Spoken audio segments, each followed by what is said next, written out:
Horas, Salam Reformanda Masiha Holongan. Kisah Para Rasul 17 ayat 24. Allah yang telah menjadikan bumi dan segala isinya, Ia yang adalah Tuhan atas langit dan bumi, tidak diam dalam kuil-kuil buatan tangan manusia. Firman Allah penuh kuasa. Firman Tuhan pada hari ini adalah bagian dari pidato Paulus di hadapan para filsuf Yunani di Rasul Paulus Areopagus di kota Athena. Dia berkata, "Hai orang-orang Athena, aku lihat bahwa dalam segala hal kamu sangat beribadah kepada dewa-dewa. Sebab ketika aku berjalan-jalan di kotamu dan melihat barang-barang pujaanmu, aku menjumpai juga sebuah mezbah dengan tulisan, kepada Allah yang tidak dikenal. Apa yang kamu sembah tanpa mengenalnya, itulah yang kuberitakan kepada kamu. Allah yang telah menjadikan bumi dan segala isinya. Ia yang adalah Tuhan atas langit dan bumi, tidak diam dalam kuil-kuil buatan tangan manusia." Rasul Paulus menceritakan kebenaran bahwa Tuhan adalah Tuhan atas semua.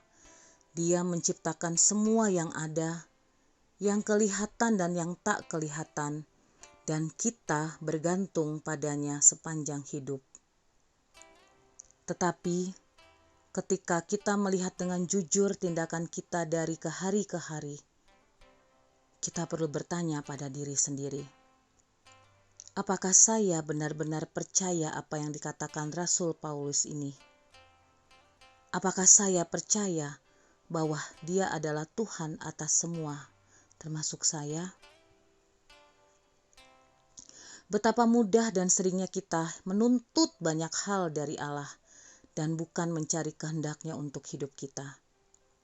Kita cenderung melihat Dia seperti orang tua yang baik hati, yang selalu menyetujui keinginan kita dan tidak pernah bertentangan dengan kita.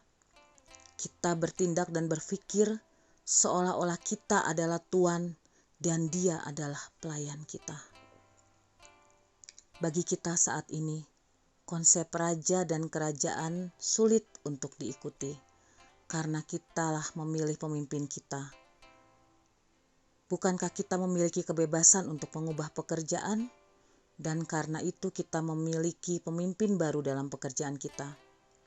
Kita sering berpikir bahwa para pemimpin kita berutang sesuatu kepada kita atau berada di jabatannya untuk melayani kita. Gagasan tentang seorang raja yang harus diikuti hanya karena dia memiliki posisi dan wewenang sebagai raja sulit kita terima. Tetapi bagi mereka yang percaya kepada Kristus, maka mereka menempatkan hidupnya dalam Kristus, menjadi hambanya dan mengakui Dia sebagai Raja. Karena itu, kita harus mengikuti dan melayani Dia sebagai Raja, bukan karena Dia membutuhkan sesuatu dari kita, tetapi karena ini demikian yang tepat. Sebab Dialah yang menciptakan bumi dan segala isinya. Dan sungguh, Dia adalah Raja dari semua, Raja segala raja, dan Tuhan segala Tuhan. Tetapi seperti orang-orang Athena, kebanyakan orang tidak mengetahuinya. Allah adalah pencipta bumi dan segala isinya, dan tidak tinggal di kuil-kuil buatan tangan manusia. Allah tidak berada di bawah kendali manusia. Dialah yang mengendalikan semua ciptaannya. Maka jangan coba-coba menjinakkan Allah, karena Allah tidak dapat dibatasi ruang dan waktu, karena Dialah yang menciptakannya. Pertanyaan untuk kita renungkan, apakah dalam hidup ini Anda berusaha mengurung Allah dalam pikiran dan kehendak Anda? Mengapa? Mari kita berdoa. Ya Tuhan, ampunilah kami, karena kami sering melupakan tempat kami di hadapan-Mu. kami sering lancang terhadap-Mu. Engkaulah Tuhan kami yang Maha Kuasa. Kami menaruh kepercayaan kepadamu saja.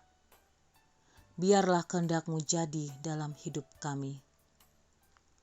Amin. Kasih karunia Tuhan Yesus Kristus dan kasih Allah Bapa dan persekutuan Roh Kudus menyertai kita sekalian. Amin. Demikian renungan kita malam ini. Tuhan Yesus memberkati.